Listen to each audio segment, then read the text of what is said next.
Hello and welcome to another audio from Quick Action. And you're joined today by Dev and Jermaine. And we're going to be talking through the South Africa and England T20 series. We're just going to be previewing it. And we're just going to be talking about the main players and things to look out for because it's going to be an interesting series. And the first T20 starts on the 27th of November. So not too far away from the time of recording this uh, discussion.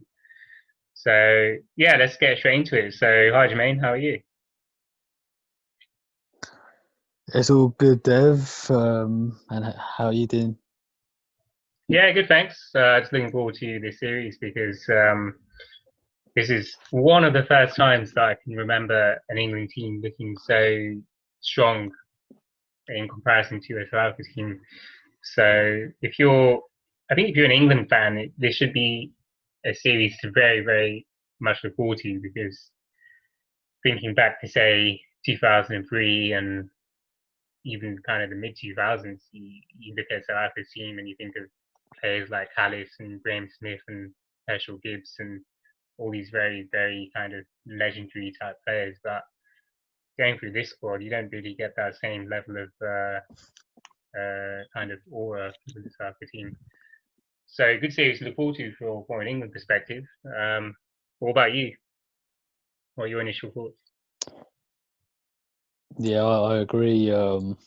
Looking at the squad, it isn't the sort of big names that we're used to seeing, right? It's a really sort of inexperienced, emerging sides. So um, maybe they've got nothing to lose and all to play for.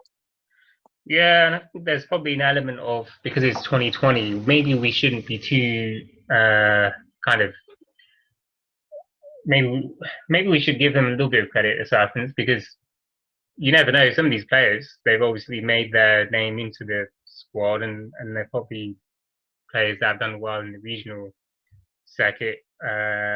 Although some of those names, fine, I don't really know that well, but you just feel like you can't quite disregard them totally because it's T20. Do you think that's a fair comment? Yeah, exactly. There's only 240 balls bowled in the match, isn't it? So anything can happen. So I wouldn't write South Africa off, to be honest. Exactly. So if we just go through the team then, so South Africa to start with. So they're going to be led by Quinton de Kock in this series, and he's obviously a very renowned keeper now, isn't he? But do you think opening's the slot for him then? Because I presume he'll be opening for South Africa, but I don't know if you have any thoughts on that because he opened for Mumbai, didn't he, as well? That's correct. He did quite well for Mumbai, and he's coming off the back of a tournament win and a lot of confidence. He did quite well against Delhi Capitals in the final. So I think it's probably just best to keep him there. Looking at the squad again, I mean the only opener there that I am familiar with is Faf du Plessis, who opened for Chennai, isn't it? And other than that, it seems really, really inexperienced. So I will stick with Quinton de Kock to get the innings off to a flyer, or you know help chase the target down. Well, that's a good, interesting point. I suppose on the flip side, maybe there's an element of you want an experienced player coming in the middle and just providing a bit of stability in the middle order. Um, but they're just lacking, aren't they, really? I think looking at the batsmen, the other name that stands out for me is Temba Bavuma. I think he's a good player. He's pretty good, compact batsman, good right-handed player. He plays the ball well through the covers and off his legs as well, and he's pretty good straight down the ground. So he's got all the shots, and he's got kind of the capability, I suppose, to provide a bit of stability there in the middle order. I don't know what you make of Temba Bavuma. He's pretty good, isn't he? He plays Test cricket for them as well, and he's quite a handy batsman now in the Test team as well. Yeah, that's the sort of point that I was going to make. I'm always sort of used to seeing Bavuma, in red ball cricket and being a really good performer in Test match cricket and maybe slightly in the 50 over format, but in 2020s, I've not really seen Bavuma, you know, play that role as a quick scoring batsman with a high strike rate. So that would be interesting for me to see that. I mean, as you said before, he would definitely provide stability in that middle order, but will he be able to sort of adapt to the pace of T20 cricket? That would be the question. Yeah, well, I suppose it'll be very good to see because I do rate him as an upcoming player for South Africa, and I think he's got the hallmark of being pretty good for them. I'm sure I've seen him play a few good knocks here and there in T20s, and just looking at his stats, he does average almost 50 in 2020s, which is pretty good. Although he's only played 5 games, so it's a little bit skewed to be saying that he's a very good player at the moment. But he's a decent average, and his strike rate is 136 in T20 cricket. So maybe he's a good shout for the future, and certainly in that squad, he seems the more experienced. As you say, if Faf du Plessis is going to be a key player. But yeah, just having through the list, there's not really much to shout about, but there is also David Miller that we can't forget about. What do you make of him? With David Miller, I think he's just one of those sort of anomalies. You would have thought he would have been quite a prominent figure in world cricket, consistent in the white ball team, etc. But I think he's really inconsistent. I mean, on his day he can be quite destructive, but he seems that he seems like he isn't consistent enough, and then but bowlers are able to sort of intimidate him and get him out at free will. So with David Miller, yeah, I think he just on the if he's actually on his sort of mojo, then yeah, he would probably just be a handy middle order batsman for South Africa. Well, I think Miller reminds me a little bit of Sean Marsh for Australia. I think he's a little bit similar kind of left-handed batsman, decent all-round game, not afraid to hit the ball in the air and also down the ground.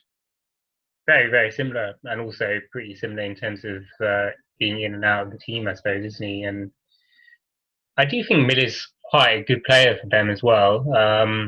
But you're right, he is a little bit inconsistent. So he's in this squad, he stands out, but he's probably not one to worry about too much if you're an England bowler. And in terms of the batting, those are the main names, aren't they? Really? Yeah, I mean, just going through the list, there's not really much more for batting. There's Van der Dursen, top order batsman. I don't know if you know much about him, but I don't think he's not really made a massive rep for himself yet, has he? I think he's quite a little bit of an unknown still. And then we've got Smuts as well, batting all rounder. Again, a bit of an unknown name. You might not have much. You might not have much to comment on these guys. Yeah, I mean, yeah. I mean, I haven't really seen much of them to be honest. So that's that's what I'm looking forward to the most in this series from a South African perspective. Yeah, I just want to just get to familiarize myself with these up and coming players and see which one will stick around for the long term, really. So I think it's one of those sort of series where you just got new players, and you just want to see who's got the most potential, right?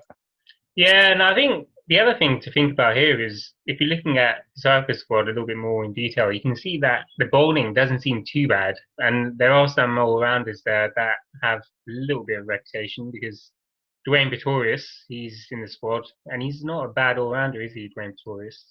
He's a bit of a bowling all-rounder.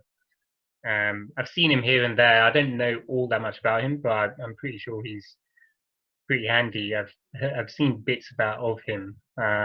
So maybe for England, it's going to be a case of trying to get a decent score on the board if they bat first, because it feels as though South Africa's batting is probably going to be not quite up to scratch to be able to get a decent score against the strength of England's bowling, because England's bowling looks pretty formidable. Um, but as long as England can bat relatively well and just make sure they post a decent score, I think South Africa are going to struggle on they to be able to chase that down. Yeah, I think so. That's the only sort of highlight in the South African squad for the time being is that bowling attack spearheaded by Kagiso Rabada and Andre Onrich Norke coming off a good tournament with Delhi Capitals, and Ngidi, Maharaj or Shamshi, and like you said, Dwayne Pretorius. Yeah, I think that could cause a bit of disruption to the England team, but nothing that will be an overly concern for them. Exactly. No, exactly. And I think that's feels as though we're kind of agreeing, aren't we, to what the situation is. But it's probably worth looking at the England squad as well quickly then. And what's your kind of initial reactions here then? What kind of stands out for you as the key headlines or potentially any issues as well, if you can spot any? No, I can't really see much of a weakness at all in England's T20 team. I mean, you got Jason Roy, Joss Butler. It's a star-studded lineup. Johnny Bairstow, David Milan, Ben Stokes, Owen Morgan. I mean, it's endless, isn't it? And even their bowlers, as Jofra Archer, Sam Curran, Mark Wood, Tom Curran. It's actually quite phenomenal, isn't it, to have such a strong team? Yeah, Yeah, I can't. Yeah. can't see any weaknesses really. Yeah, no obvious ones. I suppose there's just maybe a few discussion points around a couple of players because David Milan, I think, is a very good player, isn't he, in T20 cricket? And I do find it fascinating that he had a kind of brief stint in the Test team for England, but didn't really cement his spot. But in T20s, he's very highly rated. So it'll be interesting to see him slot in somehow. But I don't know how he's going to get into the team because there's lots of batting strength, isn't there? I mean, would you open with him? Do you think, or have him maybe in the middle order? Yeah, I would have him in the middle order, the same position he was in against Pakistan in the summer. So I think that was about number 3 or 4. So yeah, I would definitely give him a run based on his past performances. I think he'll be a key figure for England in this series. Yeah, and the other name is Sam Billings because I quite rate Sam Billings. I think he's a good player, and he's obviously got a bit of competition with Butler and Bairstow around. But how would we get Sam Billings into this team? Yeah, that's a good question. I mean, looking at that batsman, the only two. I mean, he appears to be the only batsman that might not actually get into the team. It would probably just be either him or Moeen Ali, possibly. So, I think Sam Billings might miss out only because you've got Sam Curran that can bat as well, Ben Stokes that can bat. So I agree though. Sam Billings is a good player, but I don't think he'll get into the first 11, unfortunately. Well, yeah, I mean, for me, I think Sam Billing should really make it into the playing 11 instantly, and there shouldn't be any. Just think that he should be slotted in automatically. I see. I don't think. I think Moeen Ali. I'm not sure if he's an automatic name really for this starting 11. I'd probably be inclined to just having one spinner. And if I was to choose between Rashid and Moeen Ali, I'd go for Rashid personally. Um, and then maybe Sam Billings can come in as just a batsman. But then what about the wicketkeepers? Who do you choose, Bairstow or Butler? I will go with Butler, purely because of being the wicketkeeper for Rajasthan recently. So I would definitely go with Butler on this occasion and just let Bairstow bat and concentrate on his batting.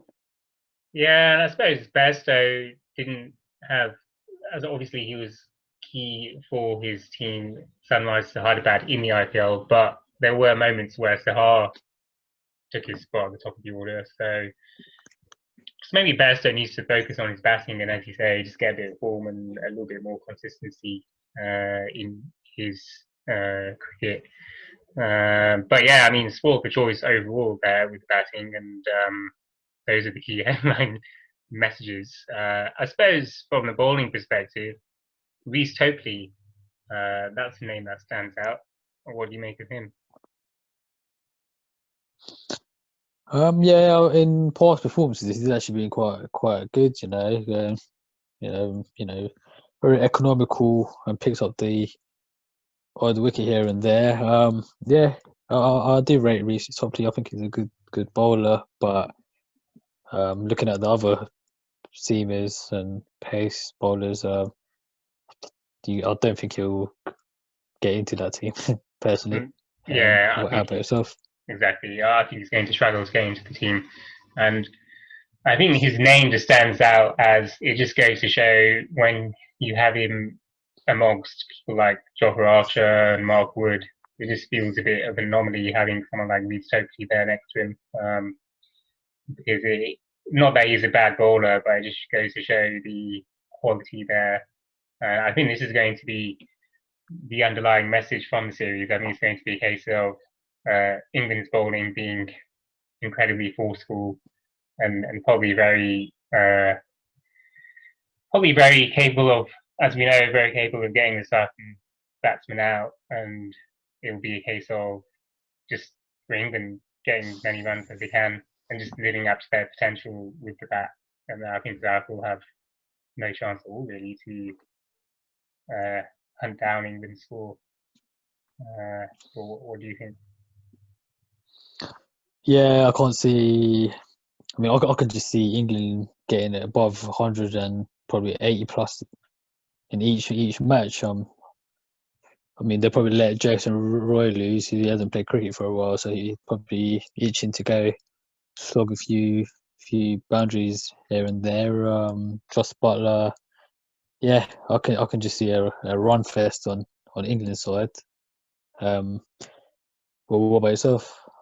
Well, yeah, exactly. I think if England do score 180 or at least over 150, I don't think the Rifle will have the ability to chase that down. To be honest, so I think as long as England can score the runs, I think they're going to win. But if on the off chance that England have an off day and some of those batsmen don't score as many runs as you'd expect them to, then South Africa may have a chance because their bowling's it's possible because Zaga's bowling doesn't seem too bad, and so it's something for England to be a little bit wary of. But I think the most likely outcome is going to be probably solid England victories. I think, and plenty of runs from England's perspective on the board, and probably not much from South Africa because of the just due to the sheer capabilities of England bowling attack.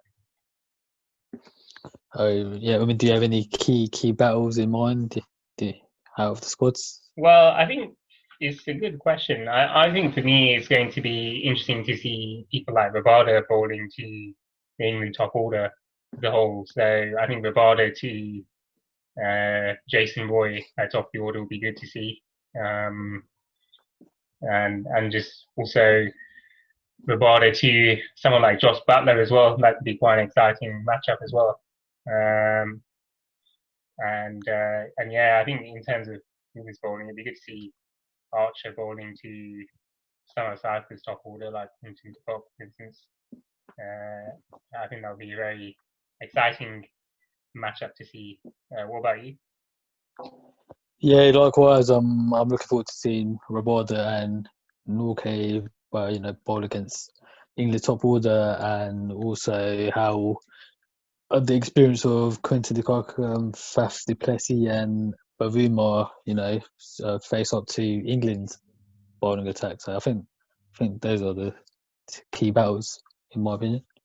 Yeah, it should be interesting to see. But yeah, I mean, overall, as I say, I think just if you're an England fan, you should be very confident going into the series. That's the overall message, it feels like, from this discussion. That's it, really. Have you got any final comments before we sign off?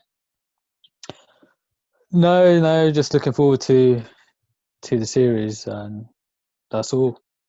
Yeah, exactly. Well, it's been good chatting, and thanks to all of you for listening as well. Take care. Thank you.